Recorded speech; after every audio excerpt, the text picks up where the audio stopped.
여러분, 오늘 정말 놀라운 소식 하나 전해드리겠습니다. 우리가 아침부터 밤까지 쓰는 카카오톡, 그 익숙한 모습이 무려 15년 만에 완전히 바뀝니다. 그동안 카톡은 가족에게 안부 전하고, 손주 사진 주고받고, 필요하면 전화도 걸 수 있는 단순하고 편리한 메신저였죠.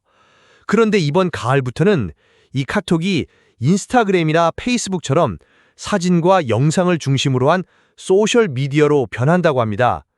여러분, 갑자기 깜짝 놀라셨죠? 저도 처음에 이 소식을 들었을 때는 아니, 왜 굳이 카톡이 이렇게 바뀌어야 하나 하는 생각이 들었습니다. 특히 지금까지 단순하게 쓰던 어르신들께는 상당한 혼란과 불편으로 다가올 수 있습니다. 내가 원치 않아도 내 사진이나 영상이 다른 사람에게 보일 수 있고 카톡을 열 때마다 툭툭 튀어나오는 광고들 때문에 눈과 마음이 지칠 수도 있기 때문입니다. 생각해보세요. 가족 단톡방에 손주 사진만 올렸다고 생각했는데 오랫동안 연락 없던 지인이 갑자기 사진 잘 봤다고 연락해 온다면 순간 당황스럽고 아니 이게 어떻게 퍼진 거지? 하고 놀라실 수밖에 없을 겁니다. 실제로 이런 사례가 이미 생겨서 걱정하는 어르신들이 적지 않습니다. 그래서 오늘은 이 문제를 집중적으로 살펴보겠습니다. 카톡이 왜 이렇게 바뀌는지, 무엇이 달라지는지, 그리고 우리 어르신들이 꼭 조심해야 할 점은 무엇인지 차근차근 짚어드리겠습니다. 이 영상을 끝까지 보시면 앞으로 달라질 카톡을 어떻게 안전하고 현명하게 쓰실 수 있는지 미리 대비하실 수 있습니다. 안녕하세요. 저는 카카오에서 관련 업무를 오랫동안 맡아왔던 사람입니다. 이번 변화를 직접 보고 느낀 점을 오늘 영상에서 가감없이 말씀드리겠습니다. 첫 번째 핵심은 바로 이것입니다. 카톡이 이제 더 이상 단순한 메신저가 아니라 사진과 영상을 중심으로 한 소셜미디어로 바뀐다는 사실입니다. 대화가 시작점이 아니라 누가 무슨 사진을 올렸는지가 먼저 눈에 들어오게 되는 겁니다. 이건 우리 생활을 크게 흔들어 놓을 만한 변화입니다. 여러분, 그렇다면 카톡은 왜 이렇게 큰 변화를 선택했을까요? 겉으로는 새로운 기능 추가라고 하지만 속을 들여다보면 훨씬 단순한 이유가 있습니다. 바로 사람들이 카톡에 머무는 시간이 점점 줄어들고 있기 때문입니다. 공식 자료에 따르면 2021년 기준으로 한 사람이 한 달 동안 카톡에 쓴 시간은 평균 822분이었습니다. 그런데 작년에는 731분으로 줄었습니다. 겉으로 보면 여전히 많이 쓰는 것 같죠? 하지만 기업 입장에서는 100분 가까이 줄어든 게 엄청난 위기 신호가 되는 겁니다. 반대로 유튜브는 어떨까요? 한 달 평균 사용 시간이 2000분을 넘어섰습니다. 틱톡 같은 짧은 영상 플랫폼도 젊은 세대를 중심으로 빠르게 늘어나고 있습니다. 즉, 사람들은 카톡에서는 잠깐 대화만 하고 나가버리지만 다른 플랫폼에서는 오랫동안 머물며 시간을 보내고 있는 겁니다. 여러분도 공감하시죠? 가족한테 문자 몇 줄 보내고 곧바로 유튜브 켜서 한두 시간 보신 적 있으실 겁니다. 바로 이 차이가 카카오에게는 큰 고민이 된 겁니다. 왜냐하면 카톡은 무료 서비스이기 때문에 결국 돈을 벌려면 광고가 필요한데 사람들이 오래 머물러야 광고도 보여줄 수 있습니다. 하지만 메신저 기능만 쓰고 금세 나가버리니 광고를 붙일 틈이 없는 겁니다. 그래서 나온 해법이 바로 이것입니다. 카톡을 메신저에서 소셜미디어로 바꾸자. 사진과 영상을 올리고 서로의 일상을 보게 만들면 자연스럽게 머무는 시간이 늘어나겠죠. 그 사이 광고를 끼워 넣으면 수익도 생깁니다. 결국 이번 변화는 사용자 편의를 위한 것이 아니라 기업의 생존과 수익 확대를 위한 선택이라고 보시면 됩니다. 자, 이제 본격적으로 무엇이 달라지는지 살펴보겠습니다. 가장 큰 변화는 카톡이 채팅 중심에서 사진과 영상 중심으로 바뀐다는 점입니다. 그동안은 카톡을 켜면 제일 먼저 보이는 게 친구 목록이었죠. 전화번호부처럼 이름이 쭉 나열되고 그 중에서 원하는 사람을 눌러 대화를 시작했습니다. 하지만 이번 가을부터는 이 화면이 사라집니다. 대신 친구들이 올린 사진이나 영상, 글이 먼저 뜨게 됩니다. 쉽게 말해 누구와 대화할까가 아니라 누가 무슨 사진을 올렸나가 먼저 보이게 되는 겁니다. 새로운 기능도 추가됩니다. 피드라는 공간이 생겨서 친구들이 올린 사진과 영상이 줄줄이 이어져 올라옵니다. 내가 직접 글을 쓰지 않아도 카톡을 켜면 남들이 올린 일상을 구경하게 되는 구조죠. 또 스토리 기능도 생깁니다. 이건 하루, 즉 24시간만 보이는 사진이나 영상을 간단히 올릴 수 있는 방식입니다. 젊은 사람들은 이미 인스타그램에서 많이 쓰고 있는데 이제 카톡에도 똑같이 들어오는 겁니다. 여기서부터 혼란이 시작됩니다. 내가 올린 사진이 누구에게까지 보이는지 헷갈리기 쉽습니다. 가족에게만 보여주려고 올린 손주 사진이 의도치 않게 업무상 지인이나 옛 동창에게까지 공개될 수 있거든요. 반대로 보고 싶지 않은 사람의 일상도 자동으로 눈에 들어옵니다. 별로 친하지 않은 사람이 올린 팝 사진이나 광고 같은 영상까지 강제로 보게 되는 겁니다. 처음엔 재미있어 보일 수 있지만 시간이 갈수록 피곤해질 수밖에 없습니다. 제가 만난 한 어르신은 이렇게 말씀하셨습니다. 나는 아들한테 문자만 보내면 되는데 갑자기 화면에 낯선 사진들이 뜨니까 뭘 눌러야 할지 모르겠다. 또 어떤 분은 손주 사진을 가족방에만 올린 줄 알았는데 옛 친구가 그 사진을 봤다고 연락이 와서 깜짝 놀라셨습니다. 여러분, 이처럼 카톡의 변화는 젊은 세대에게는 새로운 재미가 될 수 있지만 우리 어르신 세대에게는 당황스러운 불편으로 다가올 수 있습니다. 여러분, 이제 또 하나 중요한 변화를 말씀드려야 합니다. 바로 광고 문제입니다. 지금까지 카톡은 광고 때문에 불편을 겪은 적이 거의 없었습니다. 채팅창도 깔끔했죠. 친구 목록도 단순했죠. 하지만 이번 변화 이후에는 상황이 달라집니다. 카카오는 사진과 영상을 중심으로 사용 시간을 늘리고 그 사이사이에 광고를 넣을 계획이라고 합니다. 이유는 간단합니다. 예전에는 게임, 쇼핑, 이모티콘 판매 같은 걸로 많은 수익을 냈습니다. 하지만 경쟁이 치열해지면서 예전만큼 힘을 못 쓰게 된 겁니다. 결국 남는 방법은 사람들이 카톡 안에서 보내는 시간을 광고 수익으로 바꾸는 것이죠. 그럼 어떤 광고가 나오게 될까요?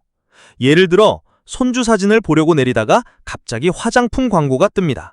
지인 영상 밑에는 보험 광고가 붙을 수도 있고 짧은 영상 사이에는 유튜브처럼 광고가 삽입될 수도 있습니다. 결국 카톡을 쓰는 동안 광고를 보지 않을 수 없는 겁니다. 문제는 여기서 끝나지 않습니다. 이런 광고들이 우리의 시간을 무의식적으로 조금씩 빼앗아 간다는 겁니다.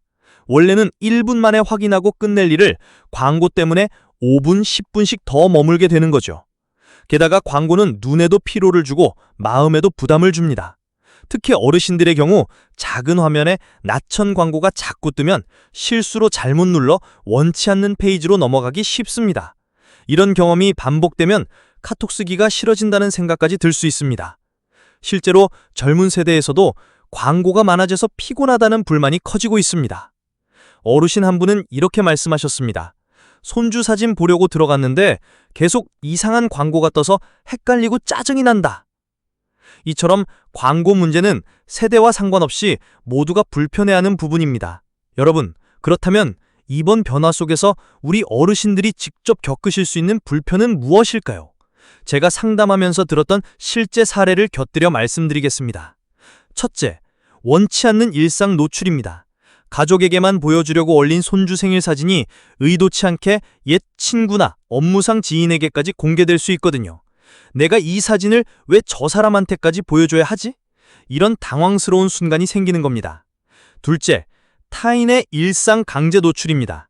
별로 친하지 않은 사람이 올린 밥 사진이나 사소한 일상이 계속 피비에 뜨면 굳이 보고 싶지 않아도 보게 됩니다. 마치 원치 않는 광고를 억지로 보는 느낌이 들 수 있습니다. 셋째, 복잡한 화면과 설정입니다. 지금까지는 친구를 눌러 대화만 하면 됐습니다. 하지만 이제는 사진, 영상, 댓글, 좋아요 같은 낯선 버튼들이 가득 들어옵니다. 어디를 눌러야 대화가 시작되는지 헷갈리게 되죠. 특히 작은 글씨와 복잡한 화면은 눈이 불편한 어르신들께 큰 부담이 됩니다. 넷째, 광고 피로도입니다. 앞서 말씀드렸듯 광고가 계속 늘어나면 카톡을 쓰면서도 쉴 틈이 없는 느낌이 들 수 있습니다. 어떤 어르신은 대화창 들어가려고 눌렀는데 갑자기 이상한 광고가 떠서 놀라 폰을 던질 뻔했다. 이렇게 말씀하시기도 하셨습니다. 마지막 다섯째, 사회적 관계의 부담입니다. 업무상 필요한 지인과 카톡으로 연결돼 있는데 내 일상 사진까지 그분이 보게 된다면 어떨까요?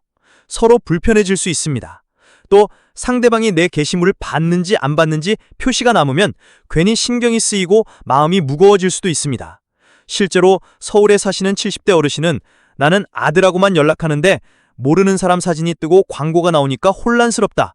며칠 동안 전화를 여러 번 하셨다고 합니다. 이처럼 변화는 단순히 기능만 바뀌는 게 아니라 생활 전반에 불편을 끼칠 수 있습니다. 여러분, 그렇다면 이번 변화 속에서 우리 어르신들이 직접 겪으실 수 있는 불편은 무엇일까요? 제가 상담하면서 들었던 실제 사례를 곁들여 말씀드리겠습니다. 첫째, 원치 않는 일상 노출입니다. 가족에게만 보여주려고 올린 손주 생일 사진이 의도치 않게 옛 친구나 업무상 지인에게까지 공개될 수 있거든요.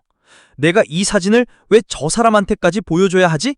이런 당황스러운 순간이 생기는 겁니다. 둘째, 타인의 일상 강제 노출입니다.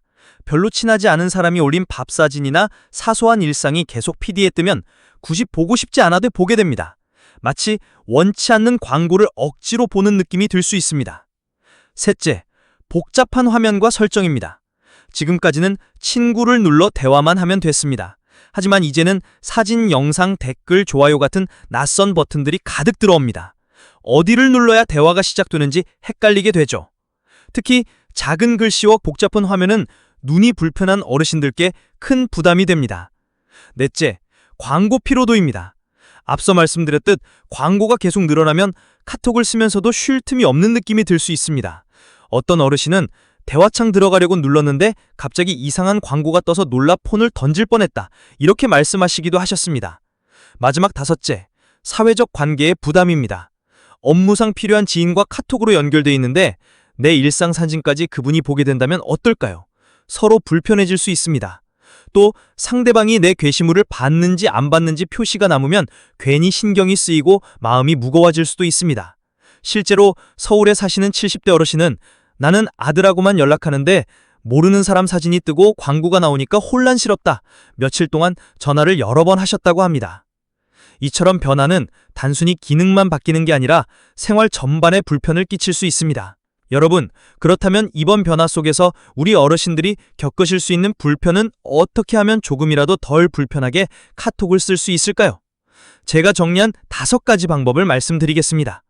첫째, 공개 범위를 꼭 확인하기입니다. 사진이나 영상을 올릴 때 전체 공개, 친구 공개, 일부만 공개 같은 선택지가 생길 수 있습니다. 손주 사진을 모든 사람이 보게 할 필요는 없죠. 꼭 필요한 가족이나 친한 지인만 보도록 범위를 좁혀두는 게 가장 안전합니다.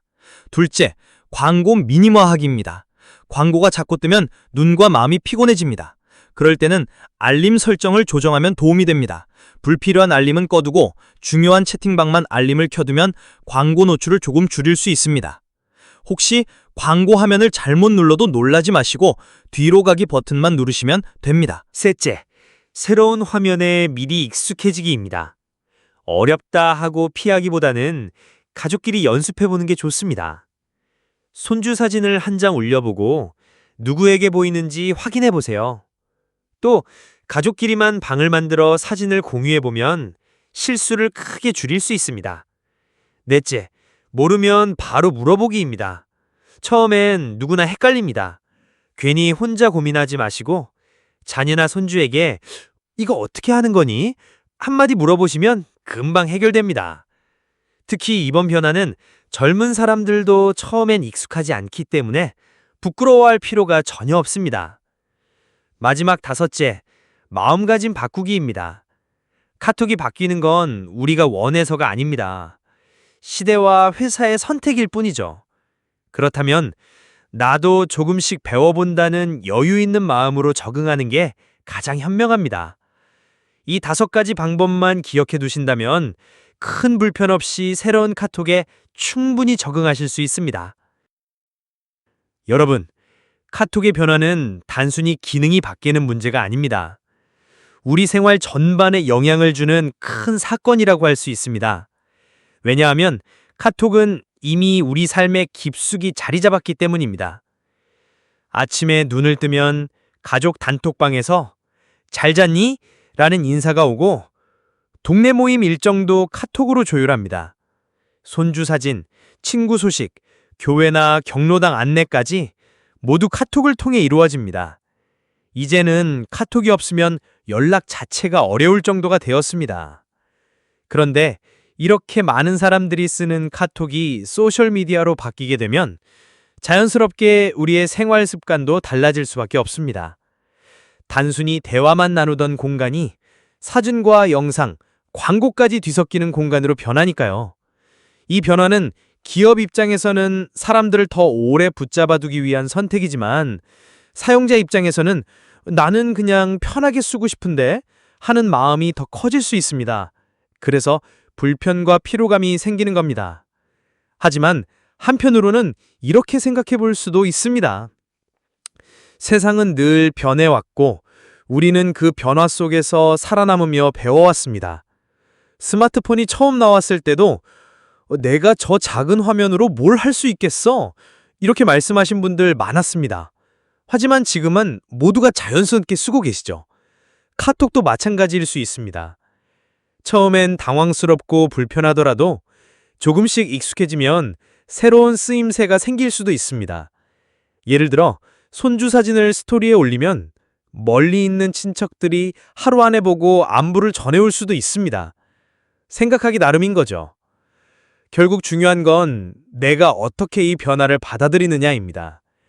짜증과 피로만 느낄 수도 있고 새로운 방법을 배워본다는 여유를 가질 수도 있습니다. 여러분은 어떤 선택을 하시겠습니까? 여러분, 오늘은 카카오톡이 15년 만에 맞이하는 큰 변화를 함께 살펴봤습니다. 이제 정리를 해보겠습니다. 첫째, 카톡은 단순한 메신저가 아니라 사진과 영상을 중심으로 한 소셜미디어로 바뀝니다. 채팅방보다 피드와 스토리가 먼저 보이게 되고 내 일상이 더 쉽게 퍼져나갈 수 있습니다. 둘째, 이 과정에서 내가 원하지 않아도 사진이나 영상이 엉뚱한 사람에게 보일 수 있고 반대로 보고 싶지 않은 사람의 일상까지 강제로 보게 되는 상황이 생깁니다. 특히 어르신 세대에게는 화면이 복잡해지고 헷갈려서 불편함이 커질 수 있습니다. 셋째, 안내 노출이 크게 늘어납니다. 사진을 내리다 보면 화장품, 보험 같은 광고가 끼어들고 짧은 영상 사이에 광고가 자꾸 섞이게 됩니다. 그만큼 피로감도 커질 수밖에 없습니다. 하지만 걱정만 할 필요가 없습니다. 공개 범위를 꼭 확인하고 광고 알림을 줄이고 가족끼리 연습하면서 익숙해진다면 큰 실수 없이 새로운 카톡을 충분히 쓰실 수 있습니다. 무엇보다 중요한 건 배운다는 마음가짐입니다. 시대가 변하면 우리도 조금씩 적응해 나가는 거죠. 여러분은 어떻게 생각하시나요? 카톡이 소셜미디어처럼 바뀌는 것 찬성하십니까? 아니면 그냥 예전처럼 단순한 게 낫다 라고 생각하시나요? 혹시 벌써부터 불편할 것 같다 아니면 새로운 기능도 써보고 싶다 여러분의 솔직한 생각을 댓글에 남겨주시면 저희 행복바구니에서 다른 어르신들과도 함께 나눌 수 있습니다. 오늘 영상이 도움이 되셨다면 구독과 좋아요 그리고 알림 설정 부탁드립니다. 앞으로도 어르신들께 꼭 필요한 생활 정보와 지혜를 가장 빠르고 쉽게 전해드리겠습니다.